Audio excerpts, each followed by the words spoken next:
తూర్పుగోదావరి జిల్లా కొవ్వూరు మండలం దొమ్మేరు శివార్లోని అరటి తోటలో రైతు దారుణ హత్యకు గురయ్యారు. మృతుడు దొమ్మేరు గ్రామానికి చెందిన ప్రభాకర్గా గుర్తించారు పోలీసులు. కొంతకాలంగా ఆయన కొవ్వూరులో నివసిస్తున్నారు. దొమ్మేరు శివారులో గుర్తు తెలియని వ్యక్తులు ప్రభాకర్ని అత్యంత దారుణంగా కత్తులతో నరికి హతమార్చారు.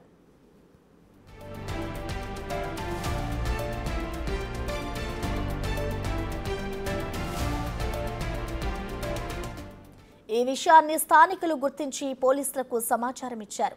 ఘటనా స్థలానికి చేరుకున్న పోలీసులు విచారిస్తున్నారు.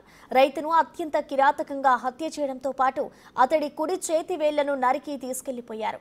దాడి చేసిన సమయంలో చేతిని అడ్డుపెట్టడం వల్ల ఇలా జరిగిందా లేక కావాలని వేళ్లను వేరు చేశారా అనేది తెలియాల్సి ఉంది. అయితే మృతుడి చేతి వేళ్ల కోసం ఘటనా స్థలంలో గాలిస్తున్నారు పోలీసులు.